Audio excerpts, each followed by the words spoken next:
একটা মুসলমানের বাচ্চা বলো যে উলঙ্গ ছবি দেখে, তারে একবার বলো যে এই বেটা তুই এটা কাকে দেখোস মোবাইলে, যে নারী তার বিবস্ত্র ছবি দেখছো, এটা তোর মা?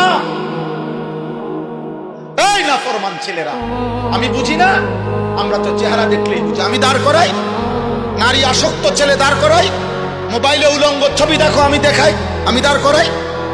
বেনামাজি এক ওয়াক্ত সেজদা দাও নাই, আমি এখন দাঁড় করাই।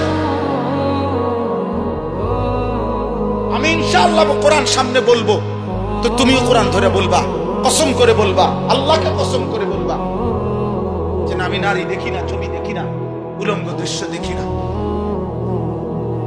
বলো, এই তোমার মা? যাকে দেখো সে তোর মা বেটা, তোমার বোন, তোমার মেয়ে, তোমার ফুফু, তোমার খালা? এই অসভ্য! তো যাকে দেখো সেও তো কারো মা। তুমি কি চাও তোমার মাকে কেউ উলঙ্গ দেখো? কথা বলেন, একটা ছেলে বলো, বলো বাপ, বলো, বলতে হবে আজকে। বলো, তুমি চাও তোমার মাকে কেউ বিবস্ত্র দেখো? তোমার বোনকে, তোমার মেয়েকে, তোমার খালাকে, তোমার ফুফুকে?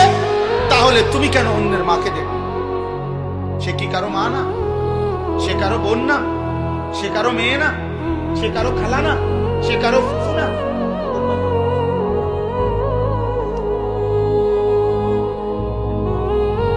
তোমার রক্তে ইনসান নাই? তুমি মানুষ না?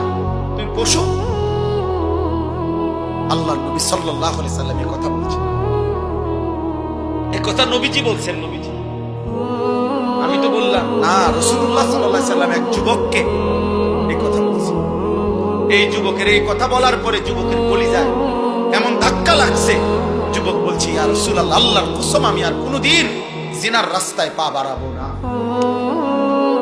নবী তখন তার জন্য তিনটা দোয়া করে দিয়েছিলেন, আল্লাহুম্মা গফির যামবাহু ওয়া তাহহির কলবাহু ওয়া হাসসিন ফারজাহু। আল্লাহ আমার এই যুবকের গুনাহ মাফ করে দেন, আমার যুবকের অন্তর পবিত্র করে দেন, আমার যুবকের লজ্জাস্থানকে পাক করে দেন। আজ দোয়া করলাম, যদি কোনো যুবক সিদ্ধান্ত নাও এই মাহফিলে বসে আমি আর নারীদের কোনো ছবি দেখব না, আব্বা চাহিদা পূরণ হবে না। তোমার বাবা দাদা পূর্বপুরুষ বিবাহের মাধ্যমে এইভাবে আসছে, তুমি এক বিবাহিত মায়ের সন্তান। আরে বেটা, তোমরা যারা অস্থির ছবি আর নারী উলঙ্গ নাচ গান দেখো, তো তুমি তার থেকে কি চাও? সুযোগ পাইলে তুমি তা করতা, এই তো। তাহলে সুযোগ পাইলে জিনা করতা। এই নারী যদি তোমার কাছে একাকিত্বে আসতো তো কি করতা? ব্যভিচার করতা তার সাথে।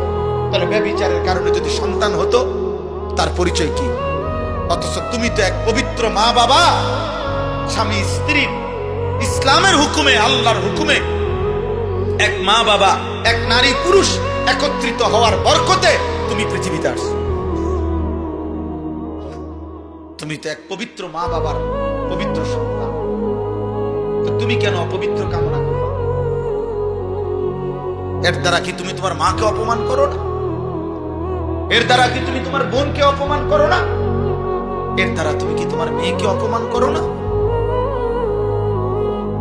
আমি অনুরোধ করব, আফসোস করতে হবে বাবা, দুনিয়াতেও আখিরাতেও।